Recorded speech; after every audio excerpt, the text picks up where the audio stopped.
Deus te abençoe e que hoje ela coloque R$1 lá. Boa noite, meus irmãos. Boa noite. Amém, que coisa boa. Meus irmãos, hoje à noite eu vou estar falando um pouquinho sobre algo que impactou minha vida em julho do ano passado e desde lá tem transformado muitas coisas na minha vida e trabalhado muito no meu coração. O tema fala sobre o impacto na vida de um pai nos seus filhos. E aí então as mulheres vão falar assim, que coisa boa, hoje eu estou de boa, né? Então estou tranquilo. Na verdade não. A mensagem ela serve tanto para os homens como para as mulheres, porque todas as mulheres tiveram um pai. Todos os homens tiveram um pai. Todos nós tivemos pais. E esses pais, eles erraram e acertaram em muitas coisas. E algumas feridas ficam durante a caminhada. E o objetivo é nós podermos entender um pouco sobre a importância do pai, da família, da estrutura dentro do lar. Meu querido irmão, minha querida irmã, lute pela família. O impacto que tem um pai e uma mãe, e os filhos dentro de casa, né, ele é grandioso demais para ser desprezado, jogado fora por qualquer dificuldade ou coisa que você tenha enfrentado. E nós vamos ver um pouquinho sobre isso. Meus irmãos, quantos traumas existem e quantas dores existem pela orfandade dentro da sociedade. E como isso impacta? É um movimento mundial, né? Esse movimento chama O Mundo Precisa de um Pai. Tem um livro, né, bem fininho, bom de ler, certo? Maravilhoso. Eu li com alguns homens da igreja, na nossa igreja. Nos reuníamos de 15 em 15 dias, os capítulos eram grandes, então a gente estudava metade numa semana, outra metade na outra semana, e isso foi impactando a vida, né, ali dos homens que estudaram conosco. Algumas mulheres esposas chegaram a falar assim, meu marido está transformado, meu marido tem sido impactado por esse material. Então, qual o impacto social da ausência paterna no mundo? Existe um impacto grande e às vezes a gente não percebe ou não imagina quão grande é esse impacto. Esse estudioso, ele diz que praticamente todas as grandes patologias têm sido associadas a orfandades, crimes violentos, abuso de droga, álcool, gravidez na adolescência, suicídio, tudo isso se correlaciona à orfandade dentro de um panorama, o outro está relacionado à orfandade. E às vezes você pode perguntar, tá, mas eu não sou órfão, eu tive o pai presente, né, e ele estava em casa todos os dias. E aí há uma classificação em 3 tipos de orfandade. Existe o órfão que morreu o pai, faleceu por uma doença, alguma coisa assim. Existe o órfão que foi abandonado pelo pai por divórcio, abandonou a casa, foi embora. Mas existe o órfão de pai vivo e presente, em que o pai é simplesmente um objeto dentro de casa. Ele chega às 6 da tarde, ele senta no sofá, liga a televisão, depois ele janta, toma um banho, vai dormir, acorda, vai trabalhar. No outro dia ele continua mesmo assim. E as crianças se tornam órfãos de pai vivo, órfãos de um pai que está presente todos os dias. E isso há um impacto dentro da sociedade. Veja esses dados que são colocados, né, aqui abaixo. Né? Nós temos 63% dos suicídios, eles ocorrem em lares sem pai. 80% dos estupradores vêm de lares sem pai. 70% dos jovens em instituições de reabilitação vêm de lares sem pai. 32% de todas as crianças no mundo não vivem com pai biológico. E continua. Nós temos, quando há ausência de um pai, crianças têm 2 vezes mais problemas emocionais. Quando há ausência do pai, as crianças têm chance de ter problemas comportamentais e emocionais 2 vezes maior. Sabe aquele filho ou aquela criança que você conhece, que você chama de diabinho, encapetado, e seja lá o que tudo você pode colocar como nome? muitas vezes, não é que ele é assim, é que ele sente a ausência de um pai, e ele está gritando para todo mundo ouvir. Sabe aquele menino que desliga o disjuntor da escola, para que todo mundo fique sem energia? Aquele que sai pichando nas coisas? Muitas vezes não é por causa que ele é atentado, é porque ele está gritando por atenção, porque ninguém está vendo ele, ninguém olha para ele. E se você observar, cadê o seu pai? Você vai procurar e você não vai encontrar o seu pai. Crianças sem pai terminam o ensino médio e a faculdade com média menor nas notas, apresentam pior desempenho de testes padronizados, têm maior probabilidade de uso de drogas. Isso é pela ausência do pai. Além disso, olhe mais as consequências. O uso de drogas mais frequente em crianças que moram com pais que não moram com seus pais biológicos. Distúrbios comportamentais mais visto em crianças que não vivem com seus pais. Tudo isso baseado em pesquisas. Adolescentes que engravidam, muitas vezes você vai olhar, cadê o pai dessa criança? Isso também corresponde e traz consequências na fase adulta, em que as pessoas mantêm distância ou dificuldade de relacionamento dentro de casa, e você pergunta, por que ele é tão fechado? Por que meu marido é tão fechado? Por que minha esposa é tão fechada? E muitas vezes você vai olhar, é a ausência de um pai. Pessoas que se tornam antissociais, querem ficar sozinhas, frieza, experimentaram uma ausência de um pai em casa. Pessoas que buscam por tudo sucesso, e você acha, esse é um cara de sucesso. Sabe o que é muitas vezes? Ele está buscando aplausos, afirmação, elogio. E ele se mata de trabalhar, só querendo a aprovação das pessoas, porque ninguém diz para ele, você é bom. E ele busca apenas ali a afirmação. Além disso, há também outras consequências pelas feridas, ou então falta do pai dentro de casa.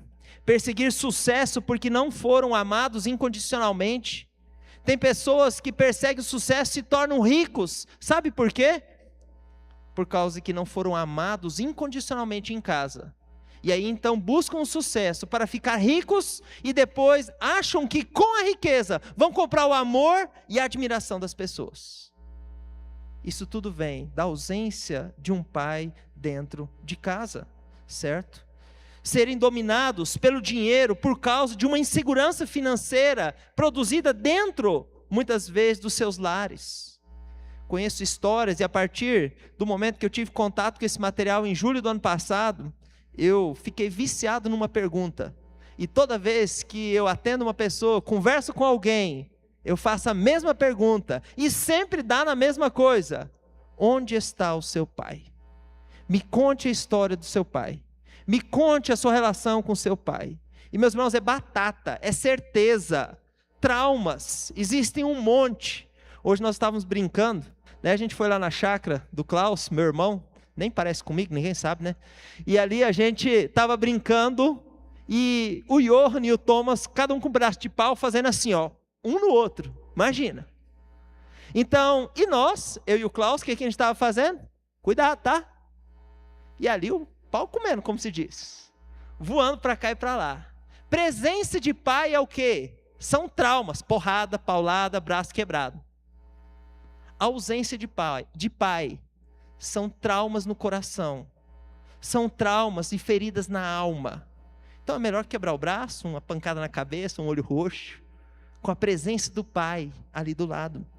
É importante isso. As consequências são grandes. Uma pesquisa de 2015 da Folha de São Paulo diz de 2 a cada 3 menores infratores, entre 12 e 18 anos, não viviam com seu pai ou não tiveram nenhum contato com ele. Olha só, novamente, a ausência de um pai. Olha só essa pesquisa desse professor que afirma sobre a importância de um lar estruturado, sobre a presença de um pai dentro de casa.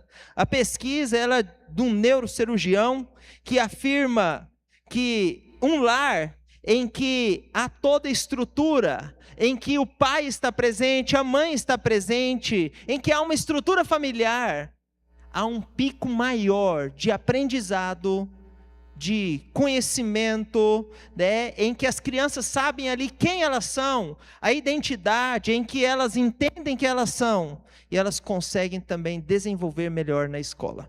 Às vezes você olha para uma criança e fala assim: esse menino não está conseguindo ir bem na escola, esse menino não tira notas boas, esse menino não está conseguindo fazer nada, parece que ele travou nos estudos. Pergunte como está a sua casa. Pergunte como está a relação do papai e da mamãe. Quanta guerra está dentro da sua casa. Foram analisadas mais de 150 teses de mestrado e doutorado para produzir um material. E esse material, ele afirma ali sobre como a presença de um pai impacta. Sei que os slides são um pouco grandes, posso passar para o pastor Milton, e aí depois ele pode distribuir para quem tiver interesse. Às vezes alguns irmãos querem tirar foto, não dá tempo, né? Depois eu passo para o pastor e ele pode distribuir esse material. Onde há pais presentes, interessados, porque não basta estar presente assistindo televisão e sendo um pai presente, ausente, morto, um móvel dentro de casa. Mas onde há um pai presente, interessado, há maior tolerância e capacidade para lidar com situações desconhecidas. Quer dizer, um filho, ele pode se adaptar melhor na escola se você é um pai presente. Você muda ele de escola, vai para um outro ambiente novo. Se o pai é um pai presente, ele se adapta melhor. Olha só o impacto disso.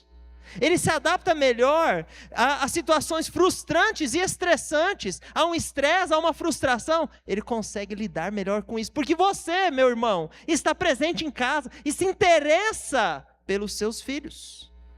Maior felicidade, com maior expressão de controle interno, um maior grau de curiosidade, quer dizer, explora mais coisa, habilidade superior na hora de resolver problemas. Meus irmãos, muitas vezes a gente quer nossos filhos de sucesso, queremos que nossos filhos deslanchem da vida, e aí a gente quer uma escola maravilhosa, não sei o que, investir, Kumon, não estou falando que isso é errado, certo? Mas a gente quer investir tanta coisa, quando, sabe o que é mais efetivo? É você sentar com seu filho, ter uma boa conversa, e fazer o que Deuteronômio capítulo 6 já dizia na Bíblia: ao levantar, ao sentar, ao deitar, a todo momento dentro de casa, ensinando o seu filho. Conversando com ele, tendo relacionamento, vivendo como um verdadeiro pai. A Bíblia já ensinou isso desde ali do livro de Deuteronômio, no início da Bíblia. Ao levantar, ao sentar, ao deitar, ensinando a criança. Meus irmãos, vale muito mais uma conversa com seu filho do que investimento de milhões. Forma um filho seguro. Há uma habilidade maior e superior na hora de resolver os problemas, melhor capacidade de gerir emoções, impulsos de forma adequada, uma capacidade maior de tomar iniciativas. Meus irmãos, olhem o impacto disso, da presença de um pai dentro de casa. Certa vez uma criança, ela estava à noite tendo pesadelos, e ali então ela, no meio do pesadelo, ela gritou: pai, pai, pai. E aí então o pai, muito espiritual, chegou até o seu filho, e ali ele disse: filho, calma, eu estou aqui. E aí então o pai espiritual, crente, disse: não se preocupe, Deus está aqui, meu filho, Ele está conosco, não tenha medo. E a resposta do filho foi: eu sei que Deus está aqui, mas eu preciso de alguém com pele. Eu preciso de alguém com carne e osso. E a partir daí, então, criou-se, né, uma parte aqui que nos impacta tanto, que ele afirma que nós somos Deus. Entenda essa frase, existe todo um contexto por trás, né? Nós somos Deus com pele e osso. Os pais, os homens, representam Deus com pele e osso. Meu irmão, a sua teologia é influenciada pela paternidade. Hoje o William está na minha linha, viu? Acabou de me sacanear ali no fundo, agora vou usar ele de novo. O William foi me visitar em Mineiros, e a gente conversando, cunhados conversando sobre teologia. E ali então a gente entrou num debate, numa conversa, e o William falou assim: Deus dá para cada pessoa coisas diferentes. Eu falei: não, discordo. E ele teve coragem, audácia de discordar com o pastor. Olha só a audácia desse menino. E ele disse, eu discordo. E eu falei assim, Deus dá para todos iguais, todas as coisas. Deus é justo. Deus dá para todo mundo todas as coisas iguais. Deus é justo. Meus irmãos, sabe por que eu penso desse jeito e por que eu imagino que seja desse jeito? Os irmãos conhecem meu pai, o irmão Jacó. Quando ele dá R$1.000 para um filho, ele dá para o outro e dá para o outro. Quando ele vai gastar 1.000, ele já pensa em gastar 3. Porque ele dá para todos os filhos igual. Quando ele dá uma balinha para um, ele já compra 3 para dar para os outros. A minha teologia, ela foi influenciada pelo meu pai terreno. E depois de um tempo estudando, o William está certo. Ganhou do pastor, olha só. Deus dá coisas diferentes, por quê? Porque cada filho precisa de coisas diferentes. E eu fui criado com meu pai me ensinou desse jeito, e em julho do ano passado, eu mudei essa regra na minha vida.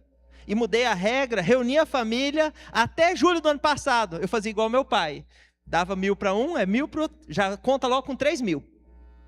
Hoje não. Reuni a família em julho do ano passado e expliquei para eles, a partir de agora é diferente. Cada um de vocês tem necessidades diferentes. Cada um de vocês precisa de coisas diferentes. Cada um de vocês precisa de coisas em hora diferente. Tem hora que o sapato de um está ruim, mas o outro ainda está bom. Tem hora que uma tem sandália, uma menina, mas os outros estão precisando. Então, assim como Deus que dá a seus filhos em horas diferentes, de maneira diferente, eu também vou tentar agir desta maneira. E ali aquele pai, o pai muito espiritual, ele entendeu que o seu filho ali achava ou entendia a figura de um pai. Pegue crianças até 6 anos, a psicologia ensina isso. Pegue crianças até 6 anos e fala, desenhe Deus para mim. Crianças até 6 anos, quando você pede para desenhar Deus, elas vão desenhar a cara de quem? Do pai. Cara do pai. Eles imaginam que quem é Deus? O pai. A imagem refletida de Deus está ali no pai. E olha só o que o slide ali apresenta para nós. Mostra que um pai ausente retrata um Deus ausente. Um pai desconectado retrata um Deus desconectado. Um pai permissivo retrata um Deus permissivo. Um pai negligente retrata um Deus negligente. Um pai emocional retrata um Deus emocional. Um pai truculento, violento, retrata um Deus violento e mau. Nossa teologia é influenciada pela visão que nós temos dos nossos pais. Olha a responsabilidade que nós temos como homens, como pais dentro de nossa casa.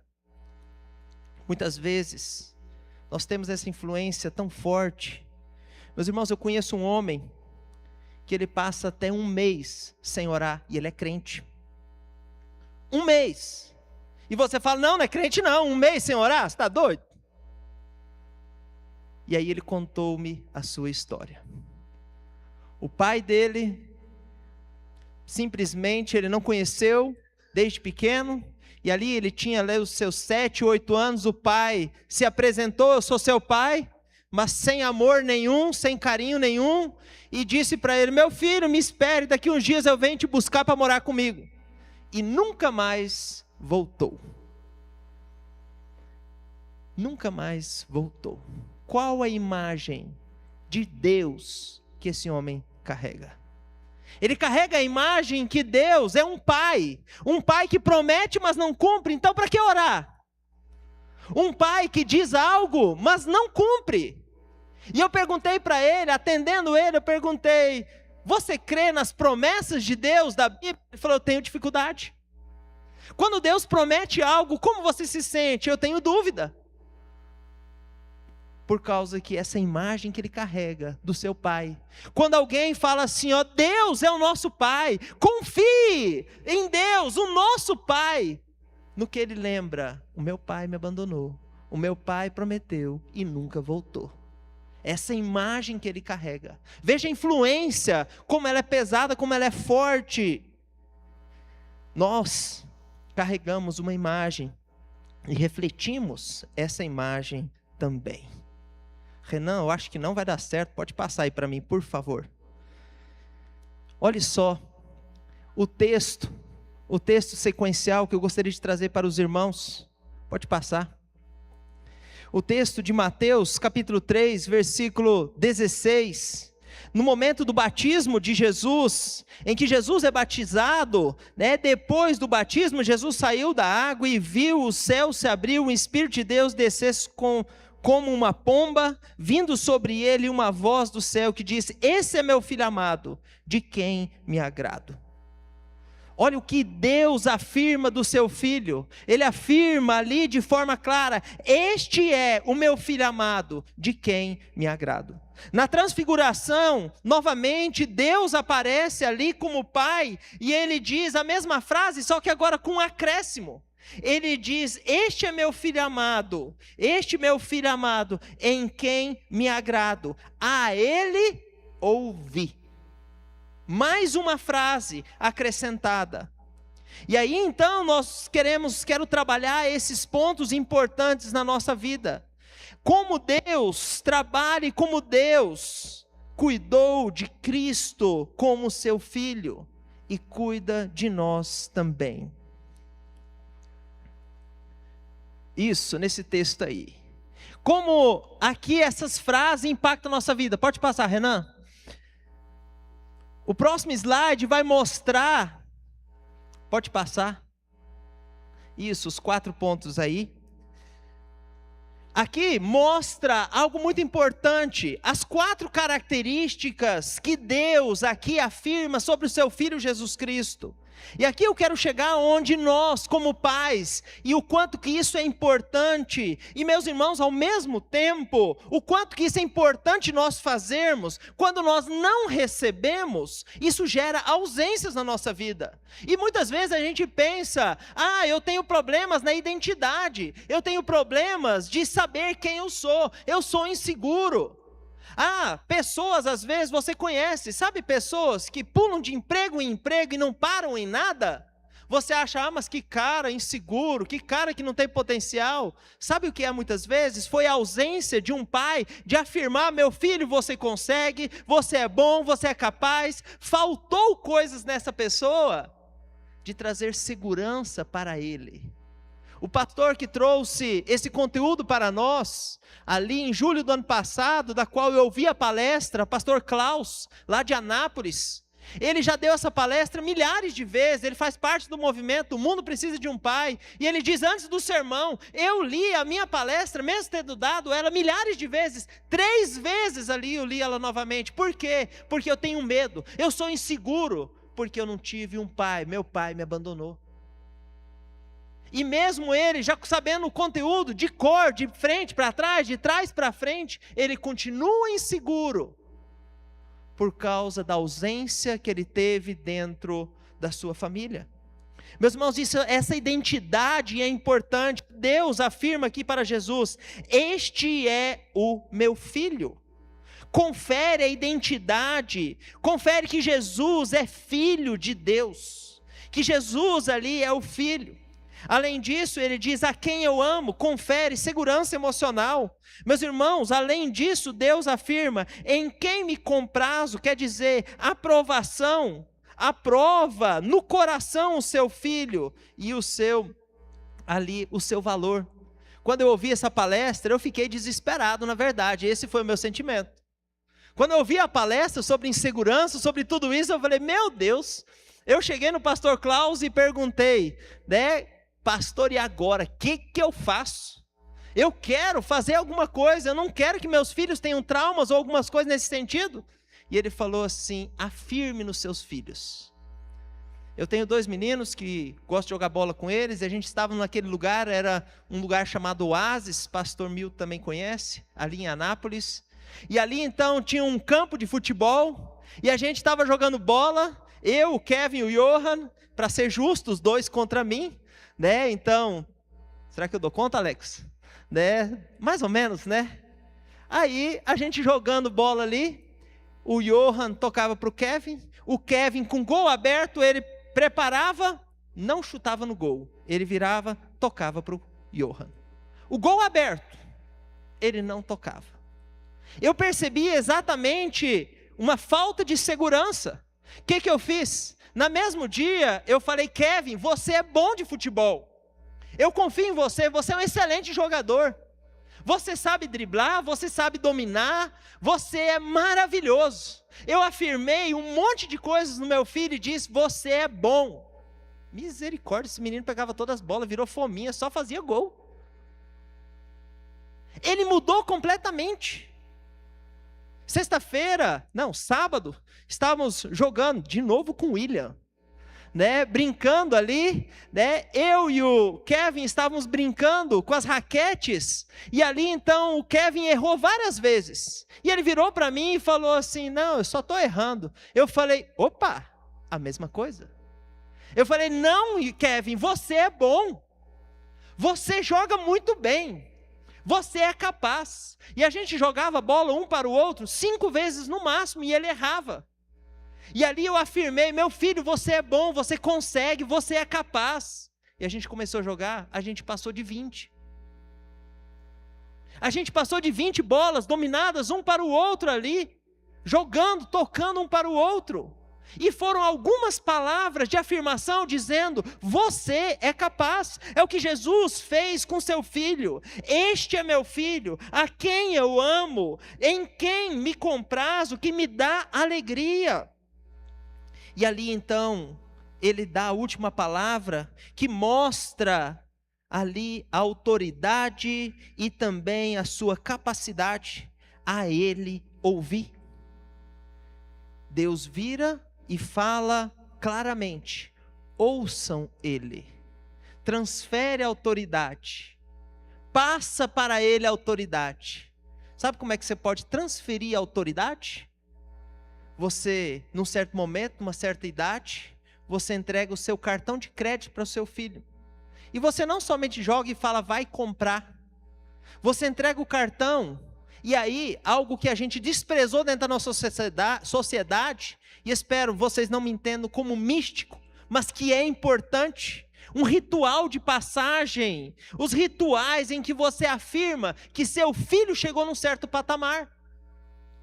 Você entrega para ele o cartão e diz: meu filho, você já está grande, você já pode assumir a responsabilidade. Eu te entrego esse cartão para você fazer uma compra, você já tem capacidade, você já tem esse potencial. Eu confio em você como meu filho, que você vai comprar e você vai ser responsável sobre esse cartão para resolver isso.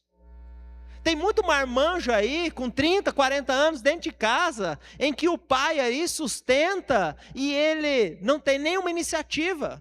Muitas vezes é a falta e a necessidade de afirmar e dizer: meu filho, você é capaz, bora, vamos trabalhar, eu confio em você. Falta, muitas vezes, afirmação em cima desse filho. Você é capaz, você conhece, você consegue. Meus irmãos, quantas frases são ditas, quantas frases são afirmadas para os filhos que destroem o caráter, a autoestima, a vida muitas vezes de criança. Às vezes os pais dizem: você não presta para nada, você não é capaz, você só quebra as coisas, mas não faz nada certo. Meus irmãos, quantas frases são ditas que destroem o coração de uma criança. Quantas frases são ditas destruindo a autoestima de uma criança. Nós precisamos afirmar de maneira positiva, e não é um positivismo, como o próprio pastor Milton falou aqui sobre a música, mas é conferir ao filho essa autoridade, dizer que ele é capaz. E meus irmãos, muitos filhos, muitos homens, muitos adultos, sofrem com estas ausências. Quantos homens são imaturos, perdidos, inseguros, não tomam iniciativa, não fazem um monte de coisa, por falta de terem a sua identidade confirmada, não tem segurança emocional nenhuma, não teve nenhum sentimento de aprovação, e também não foi transferida nenhuma autoridade para esses filhos. E aí então você pode me perguntar: então acabou, né? não tem mais jeito. Nós cantamos, seu nome é cura, seu nome é vida. Nós temos um Deus, nós temos um Pai. Eu gostaria de rapidamente tratar disso. Pode passar, Renan, por favor. Olhe só o que o texto aqui nos fala, como Deus trabalha no nosso coração. Meus irmãos, eu estou falando de algo que eu fui curado, de que eu estou trabalhando na minha vida, e de que eu tive necessidade de trabalhar no meu coração. Estou falando de algo que eu fiz. Eu fiz isso na minha vida. Em Efésios, você lê e procura, eu trouxe os textos que trabalharam no meu coração. Em Efésios eu procurei textos que afirmam a minha identidade, do que Deus, o meu Pai, afirma que eu sou. E o que Deus afirma em Efésios capítulo 1, versículo 4? Como também nos elegeu nele antes da fundação do mundo, para sermos santos e irrepreensíveis diante dele em amor. Alguns filhos nunca foram honrados ou terem a sua identidade confirmada. Alguns filhos ouviram várias vezes: não, você é um filho escapulido, você é um filho de última hora, a gente nem planejou você. Ou então filhos fruto de abuso, fruto de alguma coisa no desespero, alguma frustração. E aí então você fala: não, você não foi planejado, a gente nem pensava que você viria. E aí então esse filho, ele traz para si: eles não me amam, eu não fui desejado. E aí você lê em Efésios capítulo 1, versículo 4, que Deus nos elegeu antes da fundação do mundo, porque antes da fundação do mundo, Ele já nos conhecia, Ele já nos amava, e Ele já nos planejou, e sabia da nossa existência. Em Efésios 1,14 diz que nós somos o penhor da sua herança, quer dizer, temos uma herança, somos filhos de Deus. Em João 1,12 diz que todos que o receberam e creram no seu nome, tornaram-se filhos de Deus.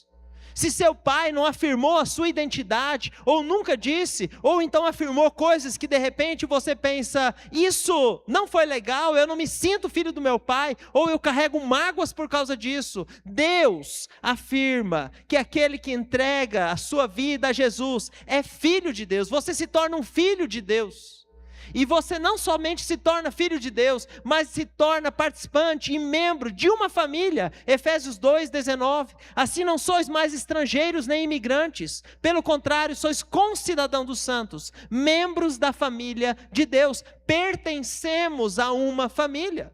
Somos parte de uma família. Então, meu querido irmão, se de repente, na sua vida ou na sua família, o seu pai foi ausente, abandonou, não te valorizou, não te confirmou como um filho, ou isso faltou, em Cristo, em Deus, a cura em Deus, porque Ele afirma que você é filho dEle, que você tem herança, que você faz parte da sua família.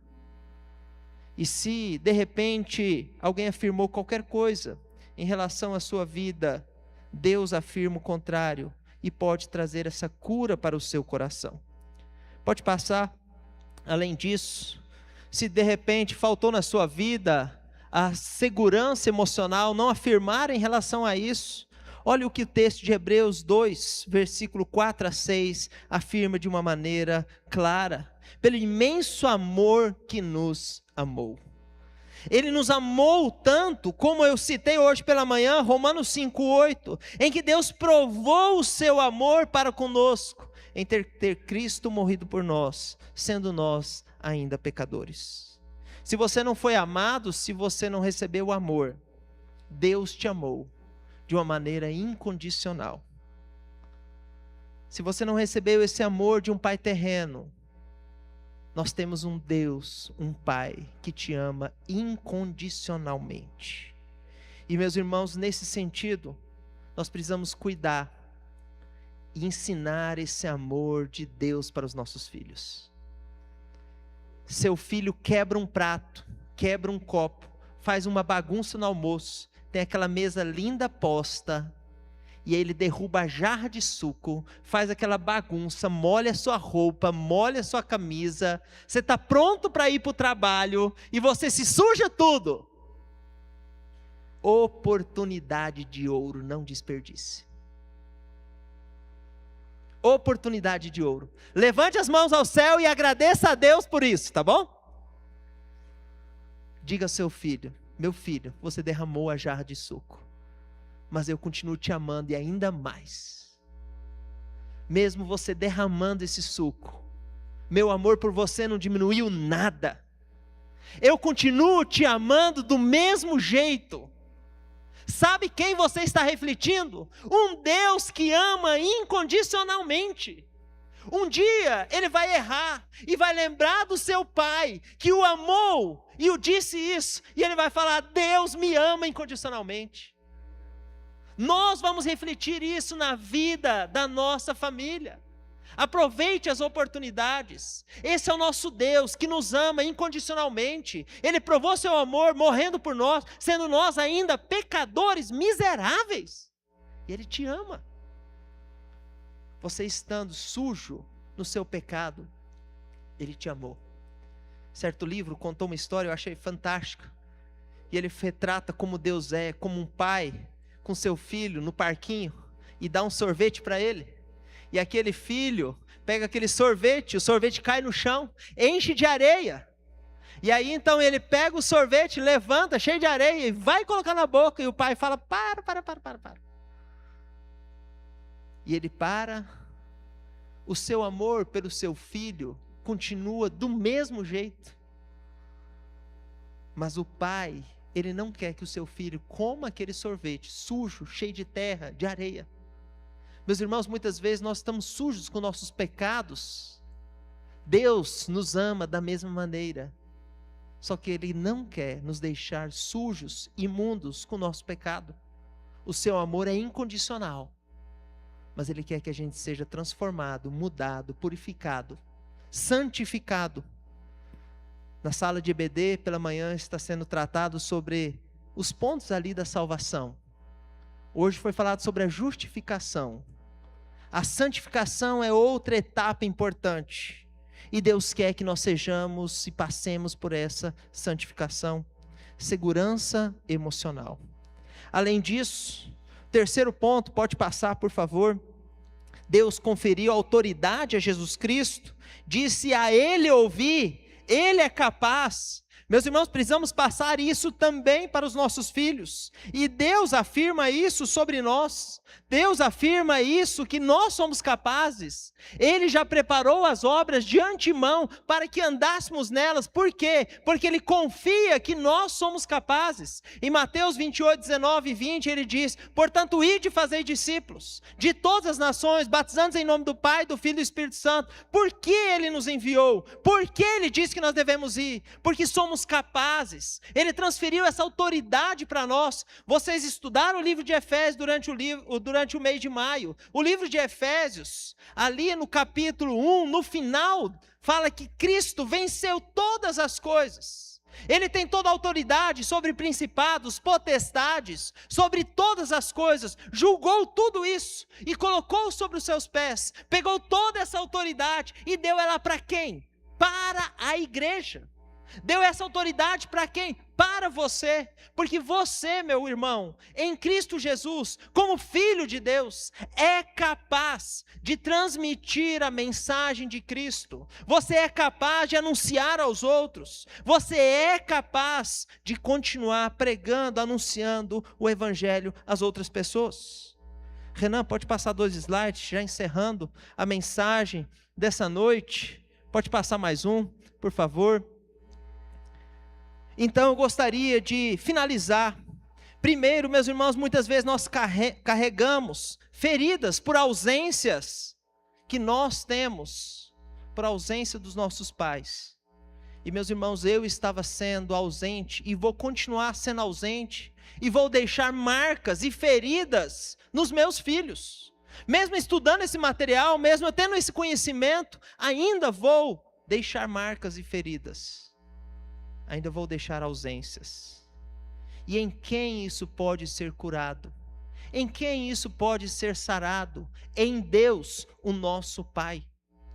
Em Deus, que é o nosso Pai perfeito. E se nessa terra nós como pais erramos, Deus é o Deus perfeito, que completa tudo em todos. E todas as ausências que de repente você teve, Cristo as completa em você. Deus é um Deus perfeito, um Deus presente, um Deus que promete e cumpre, um Deus que cuida, um Deus que está a todo momento ao nosso lado. Então você, como pai, você é responsável para conferir a identidade do seu filho. Você é responsável para fornecer essa segurança emocional nos seus filhos. Um pai estabelece sentimento de aprovação, o valor de uma criança. A validação da sua missão, um pai confere o potencial e a capacidade. Nós somos responsáveis pela imagem de Deus para os nossos filhos. Que Deus nos ajude e nos sustente e nos cubra de graça e misericórdia. Se eu te perguntar, tudo isso é difícil e custa muito? Não fazer isso vai te custar psicólogo, advogado, seja lá mais quantas coisas, pelas rebeldias, pelas lutas e pelos desafios. Meus irmãos, olhem com outros olhos para crianças que são, entre aspas, atentadas, crianças que dão trabalho na sala. Dê amor, dê atenção, ame, abrace, e você vai ver mudança nessas crianças, você vai ver segurança nelas, você vai ver mudança de comportamento, você vai ver crianças firmes, e de repente vão parar de ser tão, entre aspas, atentadas. É isso que Deus fez conosco. Pense num caboclo atentado, somos nós sem Cristo, né? E Ele nos amou, enviou Jesus Cristo para morrer na cruz por nós, perdoou os nossos pecados. Ele é o Pai perfeito. Que Cristo e Deus, o nosso Pai, possa completar as falhas e as faltas que nós tivemos. Quer ser curado e sarado. O que você precisa fazer? Pastor, eu tenho tantas marcas. Aqui é apresentado um Pai perfeito. Na Bíblia, você conhece o Pai perfeito. Leia a Bíblia, estude, busque na palavra de Deus quem Deus diz que eu sou. Leia a Bíblia, estude a Bíblia, e a cada dia você vai ser sarado, curado pela palavra de Deus. Que Deus abençoe e nos dê graça mediante tudo isso.